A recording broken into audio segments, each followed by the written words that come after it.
Humans are fascinated by gore and violence, but even more so the mysterious and unsolved. This interest in disturbing and unpleasant subjects is called morbid curiosity, and it has gripped hundreds of people throughout the ages. I am one of those people.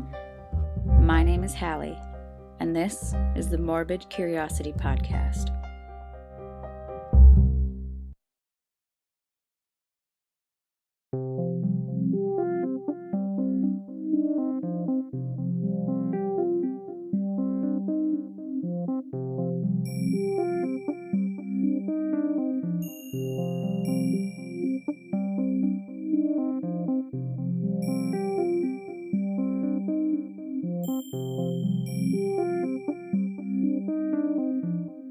In this episode, I'm going to talk about a subject near and dear to my heart. It's part of the reason I chose to study archaeology and inspired my postgraduate studies. I remember being so morbidly fascinated that I hunted through the shelves of our local library as a kid for books about the subject until eventually I'd read them all and had to get more books through interlibrary loan. As an adult, it still fascinates me, and perhaps many of you share that fascination. Let's begin. Imagine you live in rural Ireland in the late 1800s. Your small community exists far from what some call modern facilities. There aren't many trees in the area to fuel your kitchen hearth, and that is the reason that you are currently out in the bog that surrounds your small town. You're cutting peat, a thick substance made of moss and other plant materials that can be dried and burned for fuel. Imagine now that as you chop away at the thick ground to get at the deeper layers of peat, you notice something leathery in the watery muck near the end of your spade. You lean down to inspect it and realize with horror you've discovered a human hand.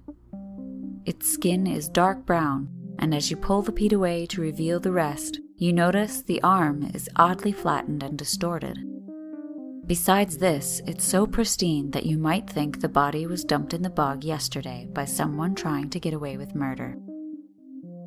This is the manner in which most bog bodies are discovered. A bog body is a human corpse that has been naturally preserved in a peat bog. They are also called bog people, and hundreds of them have been found in peat bogs over the centuries. Most of the bodies have been dated to the Iron Age, but there are some that were deposited in the peat as recently as World War I. The level of preservation varies from almost pristine to mere skeletons.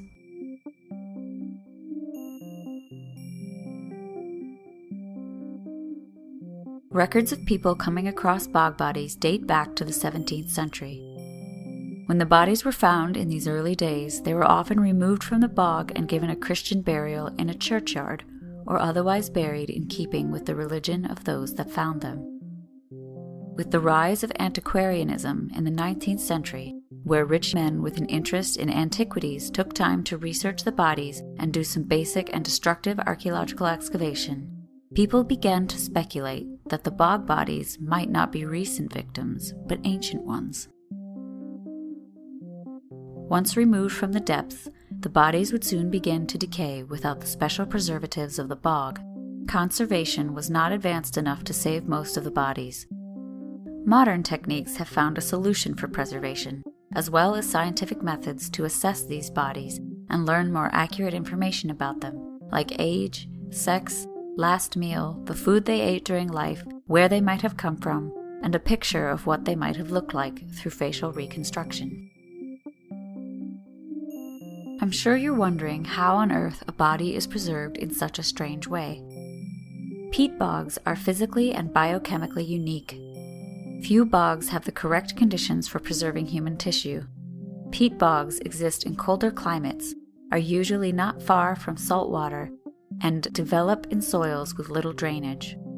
Ireland, Britain, the Netherlands, Denmark, and northern Germany have the largest areas of these raised bogs. Bogs often form from shallow lakes or ponds. Dying plants fall into the water, and due to the lack of oxygen, the vegetation doesn't fully decay. Layers of plant material build up over time, and the pond becomes semi-solid. Peat moss or sphagnum moss grows in these acidic, watery environments and stores large quantities of water. Sometimes these bogs can spread to dry ground and form long mires. As new peat grows, the older moss rots and releases an acid called humeric acid, which has a pH level similar to that of vinegar. The acid preserves the human bodies in the same way a fruit or vegetable is preserved by pickling. Peat bogs also tend to be anaerobic environments, meaning they lack oxygen, an essential element in the breakdown of organic material.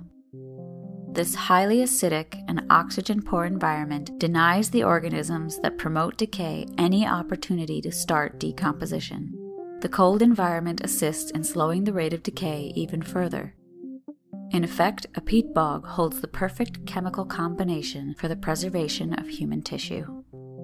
The deep brown, leathery color of the skin is brought about by the acids in the bog. These also turn the hair from its natural color to bright red or orange. The flat nature of the bodies is the result of two things. Unlike the skin and organs, the bones dissolve in bog acid, removing the support structure from the body. Secondly, as the bog grows and builds up over time, the weight of all the dead moss and other organic matter presses down on the body, compressing it into a thin layer within the depths of the bog. I'll post pictures on Twitter, Facebook, and Instagram at Morbid Curiosity Podcast if you want to actually see what these bodies look like. Just remember, these are deceased human remains, and the images might not be suitable for work, school, or other public places. The state of preservation of these bodies is amazing, but how did they come to be in the bog in the first place? Most of the bodies have been carbon dated to the Iron Age, between 700 BCE and 400 CE. In order to better explain how a person might end up buried in a bog, I want to give a brief description of the Iron Age in the areas where most of the bodies have been found. There are no first-hand written accounts of the Iron Age in Ireland or Europe.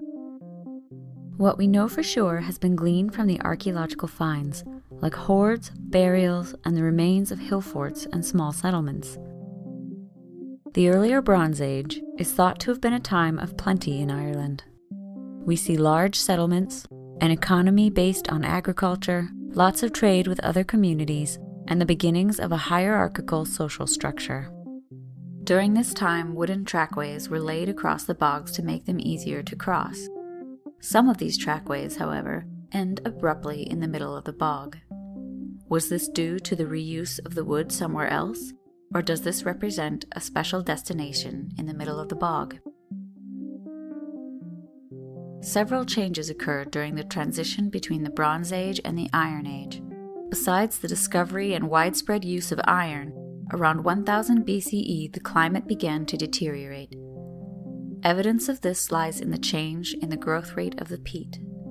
The weather became colder and far wetter, causing the peat to flourish. Meanwhile, in Europe, similar things were going on.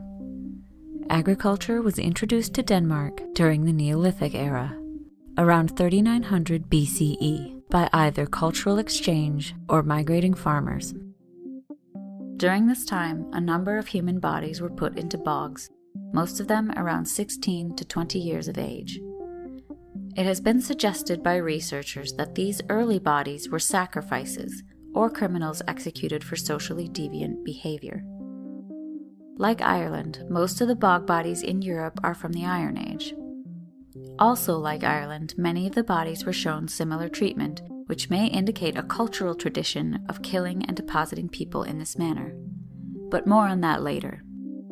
The Iron Age people of Europe lived in sedentary communities and villages, and also had a hierarchical and stratified society with many levels of wealth. They raised animals in captivity as well as crops. They also traded with the Romans. In summary, the culture during the Iron Age was similar in places where these bog bodies were deposited. What has been described as votive offerings have also been found in great number in these bogs.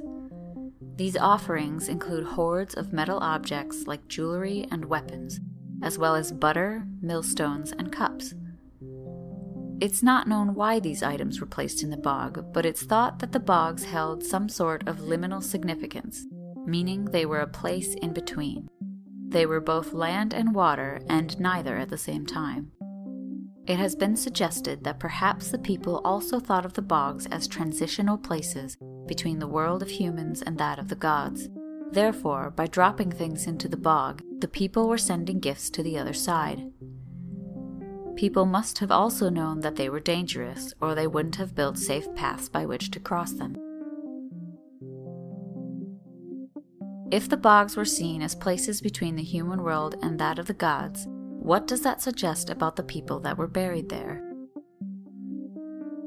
If you're thinking along the lines of human ritual sacrifice, you are in agreement with some of the current theories. This type of theory has gained ground due to the large amount of violence suffered by the bog people before they were interred in the bog. I'm going to go over 11 of the individuals found in bogs. I chose them based on the state of preservation, location, and the amount of information available about them. Most of the bodies are named after the town near where they were discovered. Tullen Man was found in 1950 near Tullen, Denmark. He was 160 feet or 50 meters from solid ground and 6.6 feet or 2 meters down beneath the bog. His body was discovered in the fetal position, the calm expression on his face completely preserved, along with his sheepskin cap and hide belt. He was otherwise naked. His hair was cut so short it was barely visible under his cap, but the stubble on his chin and upper lip remained well preserved. Forensic analysis determined that he was about 40 years old and stood at 5'3" when he was alive. He was carbon dated to between 375 and 210 BCE. The contents of his stomach were also analyzed and reveal that his last meal was some type of gruel or porridge made up of grains and seeds, and that he ate it 12 to 24 hours before he died. Forensic analysis also revealed something more disturbing. A rope was found around the man's neck. In fact, it left deep furrows in the skin beneath his chin and the side of his neck. During the initial autopsy in 1950, it was determined that he was hanged, and a second examination in 2002 confirmed this. Only 11 miles away, Grobel Man was discovered in 1952 near Grobel, Denmark. He was carbon dated to the 3rd century BCE, in the early Germanic Iron Age. He was probably 30 years old when he died. His hands, including his fingerprints, were perfectly preserved and showed no calluses or other signs of hard labor. He had Harris lines on his teeth, small linear indentations that indicate periods of starvation. What was left of his bones showed evidence of a calcium deficiency, and his spine was in the early stage of spondylosis deformans, a degeneration of the intervertebral discs.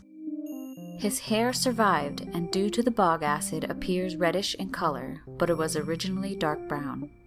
Grobel Man also went into the bog naked, but instead of hanging, his throat was cut from ear to ear. His skull was also cracked and caved in, possibly due to trauma, but more likely from the 2,000 years of pressure from the bog.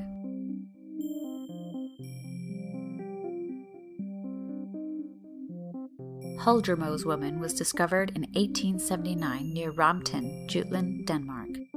She was also carbon dated to the Iron Age. She was found with her legs bent behind her back, and one of her arms was nearly severed due to the shovel that revealed her.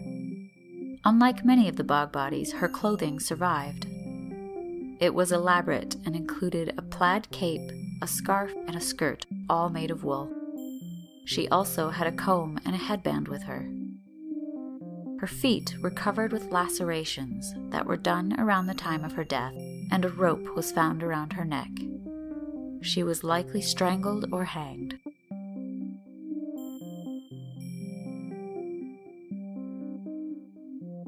Ida Girl was found in the Netherlands in 1897. She was well preserved, but she was damaged before she was turned over to the authorities.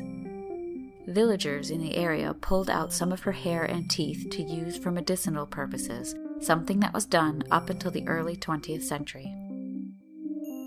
She was carbon dated to between 54 BCE and 128 CE. She was 16 years old when she died.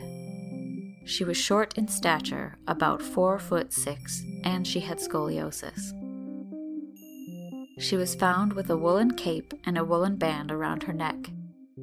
The band may have been used to hang her, but she also had stab wounds around one of her collarbones, so her cause of death is unknown.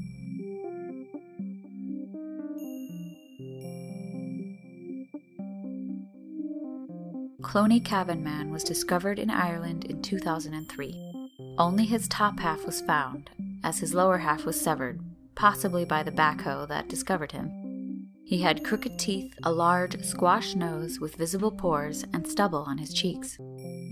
He was likely in his early 20s and stood at 5'2". Carbon dating put his time of death between 392 BCE and 201 BCE.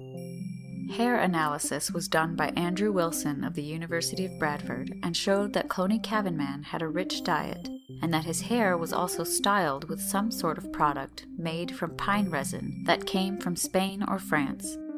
This indicates that he was of high status because he was able to afford a long-distance trade item.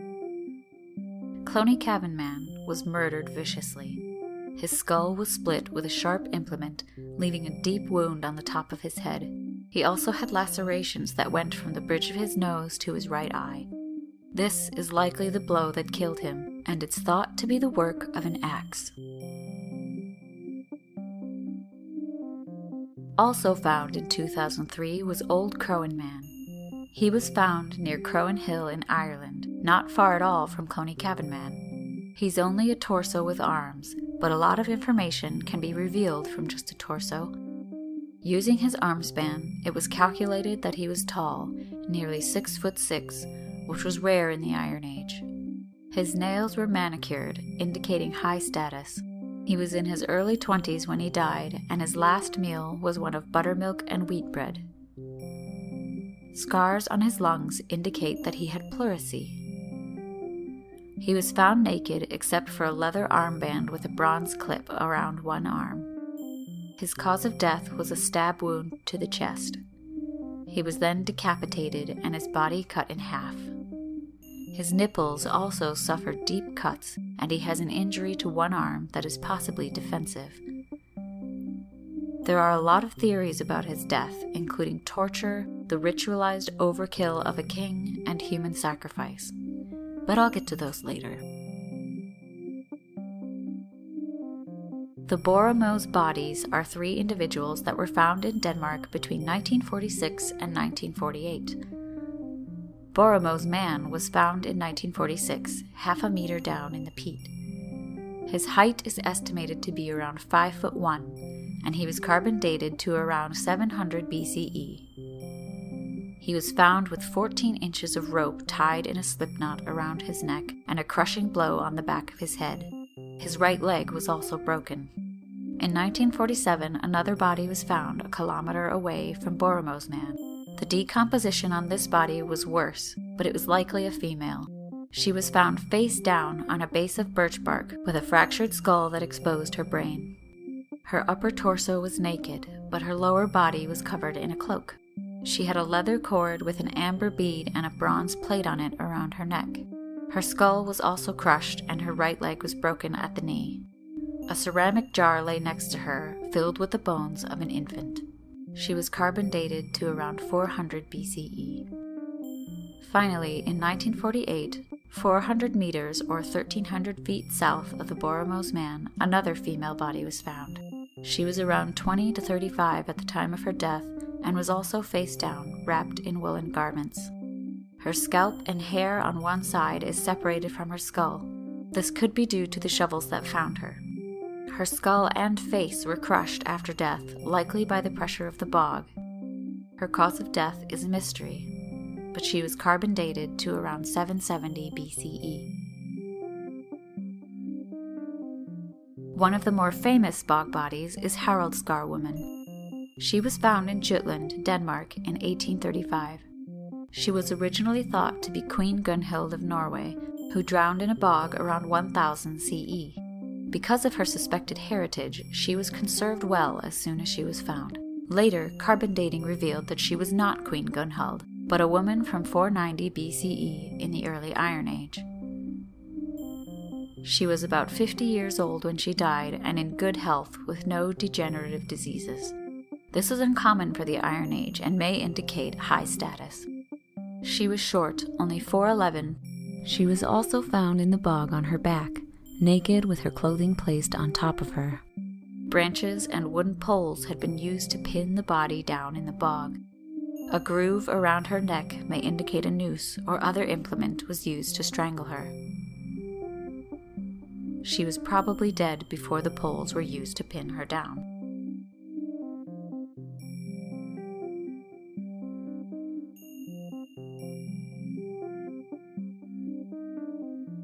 Windeby I, who was known for a long time as Windeby Girl, was found in Germany in 1952. The peat cutters who found the body accidentally severed a hand, foot, and leg before they noticed the body. DNA tests revealed the preserved corpse was that of a 16-year-old boy. He was carbon dated to be from between 41 BCE and 118 CE. The boy's head appeared half-shaved, but this could be due to the fact that this part of his head was nearer the top of the peat and therefore subject to more decay. A woolen blindfold covers his eyes. There is a chance this is a headband that was moved by the peat after death. Either way, the image is eerie.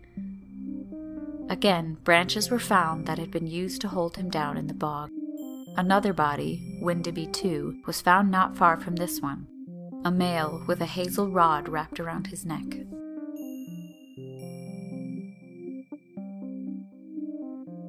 In 1904, 2 bodies were found together in a bog near Weerding in the Netherlands. At first it was thought that they were a couple, a male and female, but it turned out that both individuals were male. The Weerding men are arranged so that the larger man is cradling the other with one arm. Both of their heads are missing, and both of them are naked. The larger man has a large wound in his chest from which his innards have been pulled out. The cause of death for the other man is unknown. There's much controversy surrounding these 2 bodies, stemming from the theory that they might have been homosexual. DNA tests have revealed that they aren't related, so the possibility of them being family was dropped. Some believe they might have been comrades. Either way, they seem to have suffered at death, but they were laid to rest with some sort of reverence.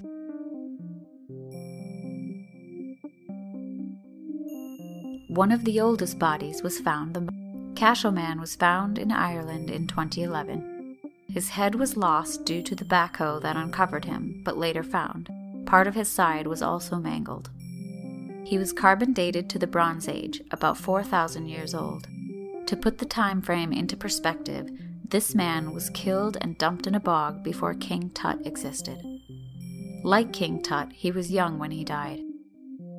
CT scans revealed major trauma to his spine and chest, but it's uncertain whether these are the result of violence or the weight of the bog. His right arm, however, was clearly broken around the time of his death. He also had a deep cut across his back, likely made by a sharp blade. Something to note in these descriptions is that while the bog bodies of Ireland seem to have been those of wealthy individuals, as indicated by their rich diets, manicured nails, and fancy hair treatments, the bog bodies of Northern Europe were not as elite. The significance of this difference is not known.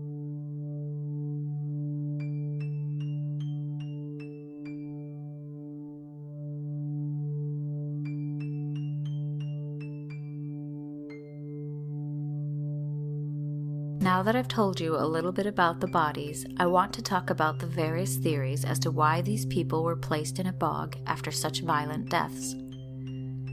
As I mentioned before, the Iron Age had no written language, and the tales that were passed down orally were recorded much later and not by the Iron Age people themselves, but by outsiders, including Romans and medieval Christians.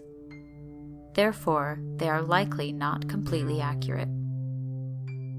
The Roman writer Tacitus described the people of Germania, the area we now know as Northern Europe, as savage tribes without true law or written language. He stated that their victims of execution were often pinned down in bogs using sticks and hurdles, which matches what occurred to some of these bodies. It should be noted that Tacitus had never been to the lands that he was speaking of, so his descriptions of the people are secondhand at best. Strabo, a Greek geographer and historian, reported that the Celts, as he called them, sometimes performed auguries, a way of interpreting the will of the gods through observation of entrails on humans. Recall that one of the weirding men had his entrails pulled out through his chest. This could support Strabo's writings, but as we only have one example of removed entrails, we can't say one way or the other. During the medieval period is when the Christians wrote down the stories of the Iron Age peoples. The reports agree with Tacitus that the people were pagan and that rival gods required blood rites to appease them. Again, it's debatable how accurate these records are. They were written by monks who were trying to promote Christianity by suggesting that all other religions were savage and barbaric. To this end, reports of a thirst for epic, brutal battle and bloodthirsty pagan rituals are probably exaggerated. However, the reports do support some of the archaeological findings. They state that the Iron Age peoples were ruled by kings and druids, meaning they had a stratified society with some sort of governing structure, which is supported by the archaeology. Despite the inaccurate reports, the evidence is plain that many of these bog bodies suffered violence, like stabbing, strangulation, and bludgeoning, sometimes all three at once. The evidence is sometimes blatant, like the ropes around the necks of Tullinman, Huldremo's woman, and many others. Some people were beheaded, others are in pieces. Some show a deeper form of violence, like old Cohenman's sliced nipples and the missing heads of the weirding men. Modern forensic assessment suggests that some of these injuries, like broken bones and crushed skulls, may not have been due to violence, but the weight of the bog itself. Grobelman's fractured skull is a good example of this. Originally, it was thought to be due to a blow to the head, but CT scans revealed that the skull was more likely crushed a long time after his death by the weight of the ever-expanding bog. Still, the weight of a bog can't explain away stab wounds and strangulation, so let's discuss why these people might have been placed in the bog after they were killed. Regular Iron Age people were usually cremated, so what made these people so special that they were treated differently?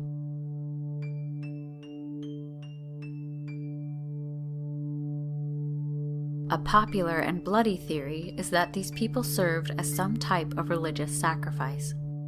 Though the bias of the Roman and medieval reports are known, there is some possible evidence of human sacrifice in the form of religious imagery.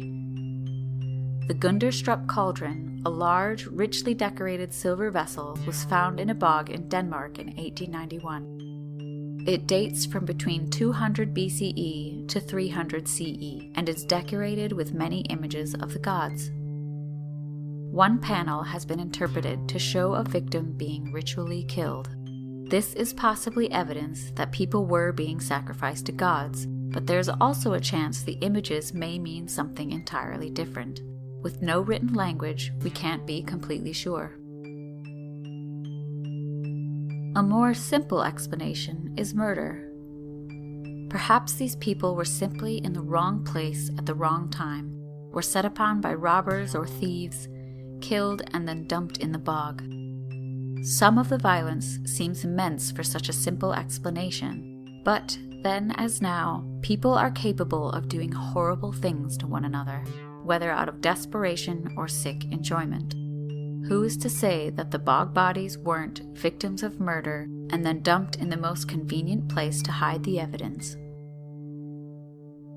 The last theory I'm going to talk about involves ritual killing.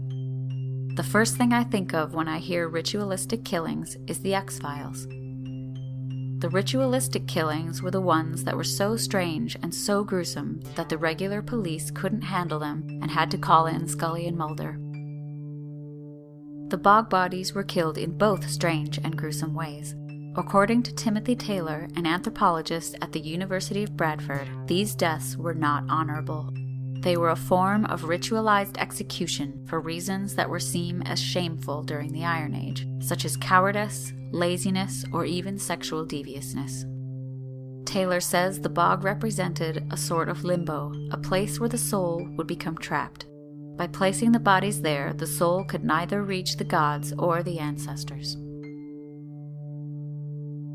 Building on this theory, Eamon Kelly, keeper of antiquities at the National Museum of Ireland, proposed the locations of the bodies, particularly that of Old Crowan Man, Cloney Cavan Man, and Cashel Man, is significant to the reason for their deaths.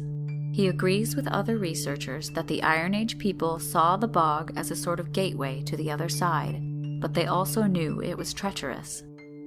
He also proposed that these 3 bodies were the subjects of overkill, a method of killing the victim over and over in order to kill them on more than one level.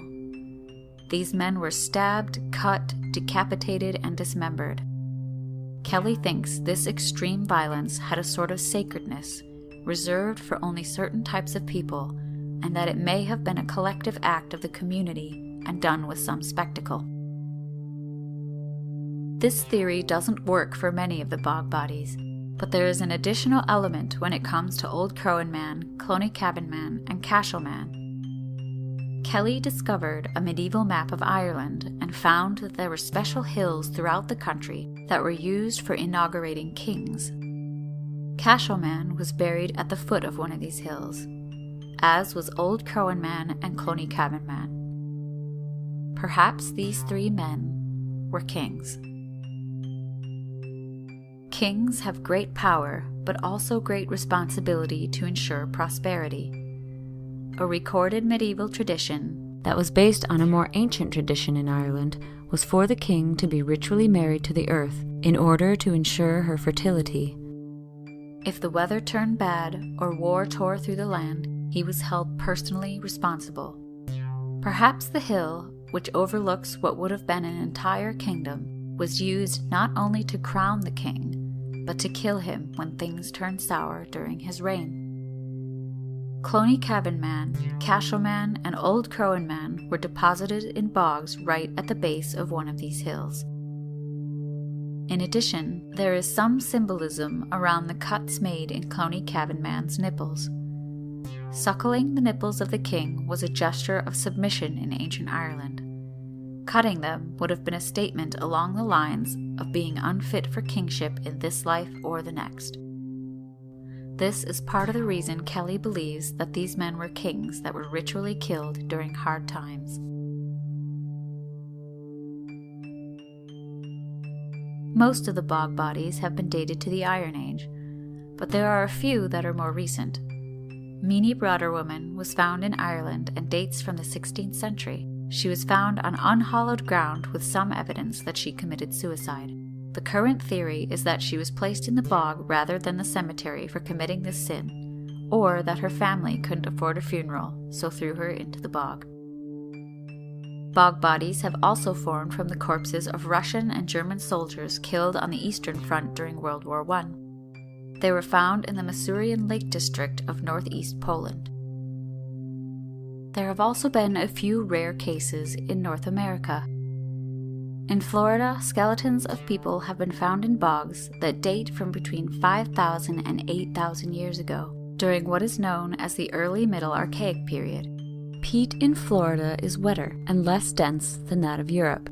Therefore, the skeletons and sometimes the brain are well preserved, while the rest decays. It's impossible to ever know for certain why these people ended up in peat bogs.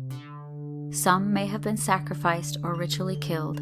Some may have just been murdered. Some may have religious significance. Some may just have been thrown in the most convenient place to hide a body.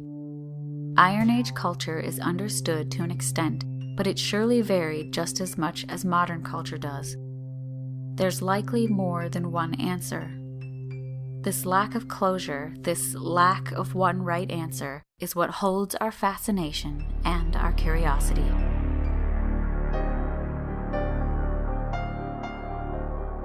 The Morbid Curiosity podcast was produced by HMS Lloyd.